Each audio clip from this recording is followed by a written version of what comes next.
Assalamu alaikum dear students. I hope you all are fine. I'm your chemistry instructor Professor Shahbaz. Dear students, आज के इस lecture में हम detail से discuss करेंगे मैन्युफैक्चरिंग ऑफ स्टील का एक और procedure Bessemer process. So let's move toward white board.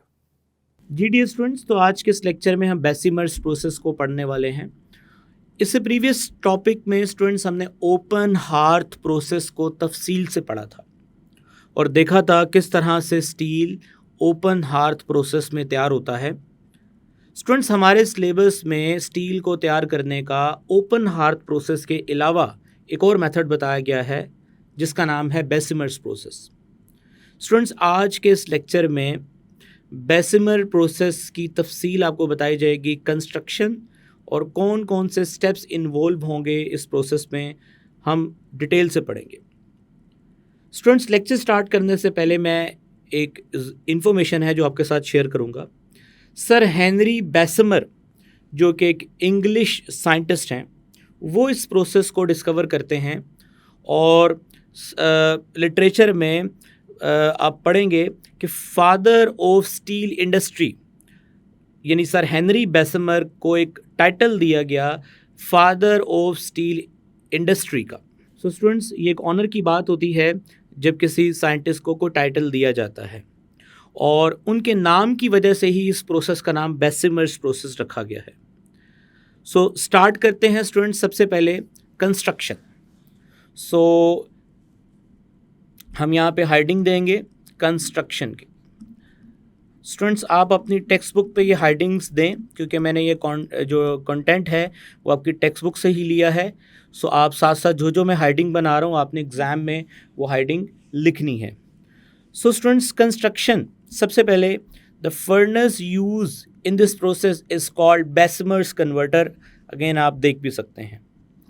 Which is a pear shaped vessel made up of steel plates. Steel plates की ये बनी होती है और पियर्ड शेप यानी कि नाशपाती की तरह इसकी शक्ल होती है. At the bottom the converter is, यानी जो बेसिमर कन्वर्टर है उसको कन्वर्टर कहा गया यहाँ पे, is provided with a number of holes through which hot air can be introduced. Students, आप देख सकते हैं बेस जो है इसकी, जिसको हम टायर्स भी कहते हैं. सो ये एक्चुअली ये होल्स होते हैं और इन होल्स के थ्रू हम एयर को सिस्टम के अंदर क्या करेंगे, इंट्रोड्यूस करेंगे. नेक्स्ट आगे चलते हैं. The converter is held on a central axis. Students, ये आपको सेंट्रल एक्सिस नज़र आ रहा है और इस सेंट्रल एक्सिस पे इस कन्वर्टर को हमने हेल्ड किया होता है, यानी ये इस पे खड़ा होता है. और इस सेंट्रल एक्सिस को स्टूडेंट्स हमारे सिलेबस में एक नाम भी दिया गया है, ट्रनियन. ठीक है, ट्रनियन. सो ये नाम आपको याद रहने चाहिए, MCQ में आ सकते हैं. सो स्टूडेंट्स, इस सेंट्रल एक्सिस को क्या बोलते हैं, ट्रनियन. नेक्स्ट आगे चलते हैं. The converter is held on a central axis so that it can be tilted. Tilted मतलब इसको हम झुका सकते हैं इन एनी डिज़ायर पोजीशन. यानी मैं कहना ये चाहता हूँ कि आप अगर चाहें तो इसको टिल्ट कर सकते हैं इस ऑपरेटर्स को, और यानी इसको जिस तरह अक्सर आपने देखा है सीमेंट बनाने वाली मशीन होती है वो टिल्ट कर सकती है किसी भी पोजीशन में. सो ये भी, इसको भी आप टिल्ट करवा सकते हैं किसी भी पोजीशन में, क्योंकि अगर आप इसमें कुछ चीज़ पोर करना चाहें या बाहर निकालना चाहें तो वो ईज़िली आप कर सकें. सो फीडिंग एंड पोरिंग, यानी फीडिंग मतलब इसमें दाखिल करना, पोरिंग मतलब इससे बाहर निकालना. ठीक है. सो अगर आपने स्टील मैन्युफैक्चरिंग के लिए जो भी मटेरियल इसमें फीड करना है, पोर करना है, वो आप इजीली मैनेज कर सकते हैं क्योंकि आप इसको किसी भी पोजीशन में टिल्ट करवा सकते हैं. Out the finished material. Definitely pouring तब करेंगे जब फिनिश्ड मटेरियल बाहर निकालना होगा और फीडिंग तब करेंगे जब रॉ मटेरियल आपने एंटर करना होगा. तो स्टूडेंट्स, ये थी कंस्ट्रक्शन. अब स्टूडेंट्स, सेकेंड हाइडिंग हम देंगे which is feeding the charge. Feeding the charge. Student, यहाँ चार्ज से मुराद रॉ मटेरियल है जो अब इसमें क्या करेंगे स्टूडेंट्स, फीड करेंगे. ठीक है. सो मोल्टन, पिघला हुआ पिग और कॉस्ट आयरन तकरीबन 25 से 30 टन आप इसमें शामिल करेंगे from the blast furnace. Definitely आपने पहले इसको ब्लास्ट फर्नेस में हीट करना है ताकि आयरन जो है वो मोल्टन फॉर्म में आ जाए, पिघली हुई हालत में आ जाए। सो लेट्स से स्टूडेंट्स, ये हमारे पास मोल्टन फॉर्म में आयरन है और इस मोल्टेड आयरन को आप इसमें, इस चार्ज को आप इसमें फीड करेंगे। ठीक है, तो यहाँ चार्ज से मुराद ये मटेरियल है, रॉ मटेरियल जो आप इसमें फीड करेंगे। ठीक है, सो नेक्स्ट आगे क्या है, into the converter and hot air blast is injected through the perforated base. Students, ये जो परफोरेटेड बेस है, इस परफोरेटेड बेस के थ्रू आप इसमें क्या चीज़ इंट्रोड्यूस करवा रहे हैं, एक्चुअली एयर। और एयर में याद रखिए क्या चीज़ मौजूद है, ऑक्सीजन।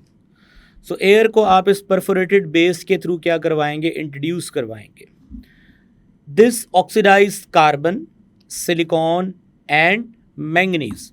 अब स्टूडेंट्स, ये जो आपने मोल्टन फॉर्म में आपने ऊपर से जो चार्ज इंट्रोड्यूस करवाया है, यानी आयरन, लोहा पिघली हुई हालत में आपने इंट्रोड्यूस करवाया है, उसमें मौजूद इम्प्योरिटीज़, अब कौन कौन सी इम्प्योरिटीज़ हैं ये आप जानते हैं, कार्बन है, सिलिकॉन है और मैंगनीज़ है। हमने कार्बन की क्वांटिटी को ही एक्चुअली क्या करना है, कंट्रोल करना है, और हमने स्टील मैन्युफैक्चर करना है। अब आप स्टील पढ़ के आए हैं कि स्टील में कार्बन जो है वो ख़ास परसेंटेज के अंदर होता है। सो नेक्स्ट जो हम हाइडिंग देने वाले हैं स्टूडेंट्स, फीडिंग द चार्ज, वो तो हमने हेडिंग दे दी। अब इसमें इन्वॉल्व कुछ इक्वेशंस हैं जो हम इक्वेशंस को मेंशन करेंगे। सो सबसे पहले इक्वेशन क्या लिखेंगे स्टूडेंट्स, कार्बन, जो कि रिएक्ट करेगी किसके साथ, ऑक्सीजन के साथ। और ये कार्बन किस पे मौजूद है स्टूडेंट्स, अगेन जो आपने चार्ज फीड किया है मोल्टन फॉर्म के अंदर, आपने जो पिग और कास्ट आयरन इसमें इंट्रोड्यूस करवाया है। सो उसमें मौजूद कार्बन के साथ ऑक्सीजन मिलेगी और इसको कन्वर्ट करेगी स्टूडेंट्स किसके अंदर, कार्बन मोनोऑक्साइड के अंदर। देन इसी तरह सिलिकॉन जो है स्टूडेंट्स, याद रखिएगा सिलिकॉन जो है, सिलिकॉन की भी ऑक्सीडेशन होगी, हाफ ऑक्सीजन यूज़ होगा, और सिलिकॉन भी स्टूडेंट्स कन्वर्ट होगा किसके अंदर, कन्वर्ट होगा सिलिकॉन ऑक्साइड के अंदर। सिमिलरली स्टूडेंट्स मैंगनीज़, मैंगनीज़ जो है वो भी रिएक्ट करेगा किसके साथ, ऑक्सीजन के साथ रिएक्ट करेगा और कन्वर्ट होगा किसके अंदर स्टूडेंट्स, मैंगनीज ऑक्साइड के अंदर। ठीक है, तो एक्चुअली जो इम्प्योरिटीज़ हैं हमने उनको उनके ऑक्साइड्स में क्या करवा दिया है, कन्वर्ट करवा दिया है। स्टूडेंट्स, यहाँ पे याद रखने वाली बात क्या है कि कार्बन डाइऑक्साइड गैस है, सो वो इवोल्व हो जाएगी, बाहर निकल जाएगी। Silicon oxide and manganese oxide, ये दोनों प्रेसिपिटेट या इन केस आप इसको कह सकते हैं सॉलिड फॉर्म में सिस्टम में मौजूद रहेंगे, बाहर नहीं जाएंगे। सो नेक्स्ट हाइडिंग जो हम बनाने वाले हैं वो बनाने वाले हैं स्लैग फॉर्मेशन, स्लैग फॉर्मेशन। ठीक है, अब आप स्लैग के बारे में जानते हैं। सो सॉलिड इम्प्योरिटीज़ जो कि प्रेसिपिटेट हो जाएंगी eight the end of the procedure, हम उसको क्या बोलते हैं, स्लैग। सो अब स्लैग फॉर्मेशन होगी, कैसी होगी students, these oxide form a slag of manganese silicate. अब रिएक्शन लिखते हैं इसका, होगा क्या स्टूडेंट्स, एक्चुअली ये मैंगनीज ऑक्साइड का और सिलिकॉन ऑक्साइड का आपस में रिएक्शन होगा, जो हम यहाँ लिखेंगे, manganese oxide they react with silicon oxide. After the reaction they will convert into manganese silicate, manganese silicate। और ये मैंगनीज सिलिकेट जो है स्टूडेंट्स ये स्लैग है, ये eight the end of the procedure precipitate की फॉर्म में ये मटेरियल जो है हम इसको क्या कर लेंगे, सेपरेट कर लेंगे। सो यहाँ तक तो था स्लैग फॉर्मेशन। नेक्स्ट स्टेप की जो हाइडिंग बनेगी स्टूडेंट्स वो आपने याद रखना है, वो बनेगी जी oxidation of carbon, oxidation of carbon. तो स्टूडेंट्स होगा क्या, कार्बन मोनोऑक्साइड इज प्रोड्यूस। अब कार्बन मोनोऑक्साइड कैसे प्रोड्यूस होगी, burns at the mouth of the converter with a blue flame. अब यहाँ पे मैं इस लाइन को बाद में एक्सप्लेन करूँगा, पहले आप इस चीज़ को समझें। स्टूडेंट्स, इस ब्लास्ट फर्नेस में आपने मोल्टन फॉर्म के अंदर जो पिग आयरन या कॉस्ट आयरन ऐड किया था, उसमें से कार्बन, जो कि कार्बन मोनोऑक्साइड की फॉर्म में गैस बन के बाहर निकल चुका है। सिलिकॉन और मैंगनीज अपने अपने ऑक्साइड में कन्वर्ट हुए, स्लैग बना के प्रेसिपिटेट हो चुके हैं। अब जो एयर आपने इसमें इंट्रोड्यूस करवाई थी स्टूडेंट्स, ऐसा भी तो पॉसिबल है कि जो एयर आप इसमें इंट्रोड्यूस करवा रहे हैं उसमें ऑक्सीजन है, वो मोल्टन फॉर्म में जो आयरन है वो इसके साथ पार्शियली ऑक्सीडाइज हो, और आयरन जब ऑक्सीजन से स्टूडेंट्स रिएक्शन करेगी तो definitely they convert into Fe2O3। Students, ये जो Fe2O3 है ये एक सोर्स है। किसका सोर्स है? अगेन ऑक्सीजन का सोर्स है। अब आयरन में मौजूद जो कार्बन होगा, जो डायरेक्टली ऑक्सीडाइज नहीं हो रहा, एक कार्बन वो है जो डायरेक्टली ऑक्सीजन से ऑक्सीडाइज हो रहा है और कार्बन मोनोऑक्साइड में कन्वर्ट हो रहा है, और कुछ कार्बन का कंटेंट ऐसा भी होगा जो डायरेक्टली ऑक्सीजन के साथ रिएक्ट नहीं कर रहा। सो उसकी जो एलिमिनेशन है वो कुछ ऐसे होगी कि आयरन पहले ऑक्सीडाइज होगा और देन आयरन ऑक्सीडाइज होने के बाद इस कार्बन के साथ उसका रिएक्शन होगा। ठीक है, इस कार्बन के साथ स्टूडेंट उसका रिएक्शन होगा। देन अगेन ये कार्बन जो है किस में कन्वर्ट होगा? कार्बन मोनोऑक्साइड में, और आयरन यहाँ से दोबारा क्या हो जाएगा? फ्री हो जाएगा। सो एक तो वो कार्बन है जो डायरेक्ट ऑक्सीडाइज हो रहा है और एक वो जो इनडायरेक्ट ऑक्सीडाइज हो रहा है थ्रू आयरन। तो अब इस स्टेप में उसकी बात की जा रही है। The iron is partially oxidise to ferric oxide which also extract carbon from cast iron to form carbon monoxide, जैसे कि मैंने आपको इक्वेशन में बताया, आप देख सकते हैं। अगेन आप इस जगह पे इक्वेशन को मेंशन करें। सो सबसे पहले क्या होगा? सबसे पहले स्टूडेंट्स बैलेंस करके इक्वेशन लिख रहा हूँ। Iron they react with oxygen, they will convert into ferric oxide and this ferric oxide react with carbon and converted into iron plus carbon monoxide, जो कि अगेन गैस इवॉल्व हो जाएगी। ठीक है स्टूडेंट्स, सो अब हम मूव कर रहे हैं स्टूडेंट्स नेक्स्ट हाइडिंग की तरफ। अच्छा, मैं इस चीज़ को मज़ीद थोड़ा एक्सप्लेन कर दूं। अभी जो कार्बन डाइऑक्साइड, कार्बन मोनोऑक्साइड है स्टूडेंट्स, ये कार्बन मोनोऑक्साइड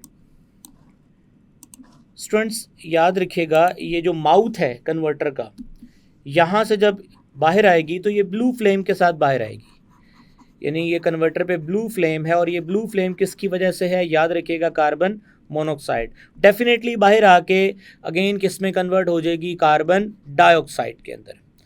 सो देखेंगे आप आहिस्ता आहिस्ता कार्बन मोनोऑक्साइड जो है वो सब्सिडाइज, उसका फ्लेम मदम पड़ना शुरू हो जाएगा, सबसाइड होना शुरू हो जाएगा। सो जैसे ही ये फ्लेम सबसाइड होना शुरू होगा तो समझ लीजिएगा कि अंदर जो आपने चार्ज ऐड किया था, जो आपने मोल्टन फॉर्म में आयरन ऐड किया था, उसमें मौजूद, यानी ये मैं ऑरेंज कलर से बना रहा हूँ, इसमें मौजूद कार्बन का जो कंटेंट है वो रिड्यूस हो चुका है, क्योंकि कार्बन ने इवॉल्व होना है किसकी फॉर्म में? कार्बन मोनोऑक्साइड की फॉर्म में। तो 15 से 20 मिनट, बुक के मुताबिक 10 से 15 मिनट है, लेकिन कुछ बुक्स में 15 से 20 मिनट भी मेंशन है। तो यानी कुछ टाइम बाद आप देखोगे कि ये फ्लेम जो कि ब्लू कलर का है, ये सबसाइड यानी मदम पड़ना शुरू हो जाएगा। ये निशानी है कि अब कार्बन रिड्यूस हो चुका है, मज़ीद कार्बन मोनोऑक्साइड नहीं आ रही बाहर। सो स्टूडेंट्स, यही बात आगे की गई है।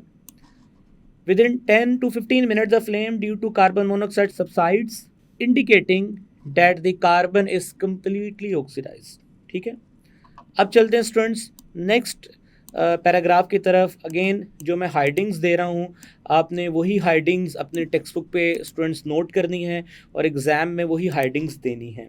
तो स्टूडेंट्स नेक्स्ट आपने हाइडिंग देनी है addition of ferromanganese. Addition of ferromanganese. Students ferromanganese क्या है? अगेन ओपन हार्थ प्रोसेस में डिटेल से आपको इसके बारे में बता के आए हैं। So students ferromanganese, at this stage ferromanganese is added to the correct the proportion of carbon. Again आपने कार्बन रिड्यूस कर लिया, लेकिन कार्बन को एक खास रेंज में रखना है ताकि आप स्टील को तैयार कर सकें। जी स्टूडेंट्स, अगेन आप स्क्रीन पे देख सकते हैं, आपने स्टील को कैटेगराइज किया था, यानी स्टील आप जानते हैं कि उसमें कार्बन की जो परसेंटेज है वो कंट्रोल्ड अमाउंट में होती है, और कितनी होती है 0.25 to 2.5% ऑफ कार्बन, और साथ में ट्रेस अमाउंट में sulphur, phosphorus, silicon and manganese होता है। तो ये स्टील है। उसमें आपने पढ़ा था माइल्ड स्टील होता है जिसमें 0.1 से 0.2% कार्बन होती है, मीडियम कार्बन स्टील होता है जिसमें 0.2 से 0.7% कार्बन होता है, हाई स्टील कार्बन होता है जिसमें 0.5 से 1.5% कार्बन होता है। ठीक है, तो स्टूडेंट्स अब आपने फेरोमैंगनीज इसी मकसद के लिए ऐड करना है ताकि आप कार्बन की परसेंटेज को क्या कर सके, बैलेंस कर सके। So at this stage ferromanganese is added to correct the proportion of carbon, to correct the proportion of carbon to obtain the desired quality। ठीक है, desired quality का मतलब अगेन आप किस तरह का स्टील बनाना चाह रहे हैं। A blast of air is continued for the moment to ensure through mixing the addition of manganese, जो कि इम्पार्ट करता है यानी पैदा करता है increase hardness and tensile strength, यानी मैंगनीज जो है वो हार्डनेस को इम्पार्ट करता है और टेंजाइल स्ट्रेंथ यानी लचक जो है वो बढ़ाता है। जी स्टूडेंट्स, फेरोमैंगनीज क्यों ऐड किया है, आई होप समझ आ गया आपको, और ये बात तो आपको ऑलरेडी पता है कि फेरोमैंगनीज में आयरन होता है, मैंगनीज होता है, कार्बन होता है, ये मिक्सचर होता है, इसको हम फेरोमैंगनीज कहते हैं। सो अगेन नेक्स्ट अब हम मूव कर रहे हैं अगले पैराग्राफ की तरफ, और नेक्स्ट जो स्टूडेंट्स हाइडिंग बनेगी वो बनेगी रिमूवल ऑफ एयर बबल्स की। सो रिमूवल ऑफ एयर बबल्स, ठीक है। अब स्टूडेंट्स इसमें होगा क्या, चूंकि आपने ऊपर फेरोमैंगनीज ऐड किया जब, तो आपने एक लाइन पढ़ी थी द ब्लास्ट ऑफ एयर, यानी इसमें एयर का एक ब्लास्ट आप करेंगे किस टाइम पे, जब आप फेरोमैंगनीज को इसमें क्या कर रहे हैं, ऐड कर रहे हैं। ठीक है, सो एयर में आपको पता है मौजूद है ऑक्सीजन मौजूद है, एयर में नाइट्रोजन मौजूद है, एयर में कार्बन डाइऑक्साइड मौजूद है। तो होगा क्या कि air in order to remove entrapped bubble, entrapped का मतलब है फंस जाना। ठीक है, सो ऑब्वियसली जब आप मोल्टन मैस में से, जब कोई हैवी मोल्टन मैस होता है जिसकी विस्कोसिटी काफ़ी ज़्यादा होती है, तो ये जो आपने इसमें कास्ट आयरन या पिग आयरन जो आपने शुरू में इंट्रोड्यूस करवाया था, उसकी डेंसिटी काफ़ी ज़्यादा होती है, काफ़ी विस्कस मटेरियल होता है। तो स्टूडेंट्स ऑब्वियसली जब आप इसमें से एयर को पास करवाओगे तो एयर इसमें कुछ ना कुछ उसके बबल्स एंट्रैप हो जाएंगे। ठीक है, वो जो एंट्रैप्ड एयर है, बाकी मैक्सिमम एयर ने तो रिएक्शन कर लिया इम्प्योरिटीज़ के साथ, लेकिन कुछ बबल इसमें एंट्रैप हो जाएंगे। अगेन जब आप फेरोमैंगनीज भी ऐड कर रहे थे तो तब भी आपने एयर का ब्लास्ट करवाया था इसमें, तो इसका मतलब है कि एयर एंट्रैप, अच्छा ये जो एयर एंट्रैप हो गई है ये बबल्स की फॉर्म में इसमें रहेगी। ठीक है, और जब बबल्स की फॉर्म में रहेगी तो इसका मतलब है जब यही मेटल जो भी मोल्टन फॉर्म में है, जब ये सॉलिडिफाई फॉर्म में होगी तो ये एयर बबल्स उसमें रहेंगे और इसमें होल्स क्रिएट कर देंगे। ठीक है, so in order to remove entrapped bubble of gases, blow holes जो कि होल्स बनाते हैं such as oxygen, nitrogen, carbon monoxide, तो हम इसको रिमूव कर सकते हैं इजीली। कैसे रिमूव कर सकते हैं, अ लिटिल एल्यूमिनियम और फेरोसिलिकॉन इज ऑल्सो एडेड, यानी हम इसमें एल्यूमिनियम ऐड करेंगे और फेरोसिलिकॉन यानी आयरन और सिलिकॉन को मिला के और साथ में एल्यूमिनियम को भी ऐड करेंगे, और मोल्टन स्टेट में, जब ये मटेरियल मोल्टन स्टेट में होगा तब ये आपने ऐड करना है। इससे पहले कि ये सॉलिड हो जाए फिर आप ऐड नहीं कर सकते। आपने जो यहाँ पे आयरन है वो मोल्टन स्टेट में होना चाहिए, याद रखना है आपने। सो होगा क्या स्टूडेंट्स, जो आपने एल्यूमिनियम ऐड किया है वो एल्यूमिनियम क्या करेगा स्टूडेंट्स, याद रखिएगा, वो डायरेक्टली, एल्यूमिनियम की ख़ास बात है कि वो ऑक्सीजन से तो रिएक्ट कर सकता है, लेकिन साथ ही साथ एल्यूमिनियम जो है स्टूडेंट वो किससे रिएक्ट कर सकता है, नाइट्रोजन से भी रिएक्ट कर सकता है। सो एल्यूमिनियम नाइट्रोजन से रिएक्ट करेगा और कन्वर्ट होगा एल्यूमिनियम नाइट्राइट के अंदर, यानी कि नाइट्रोजन जो कि गैस फॉर्म में थी, वो गैस फॉर्म में नहीं रही बल्कि सॉलिड मटेरियल में आ चुकी है, यानी गैस इंट्रैप जो थी वो सॉलिड में कन्वर्ट हो चुकी है।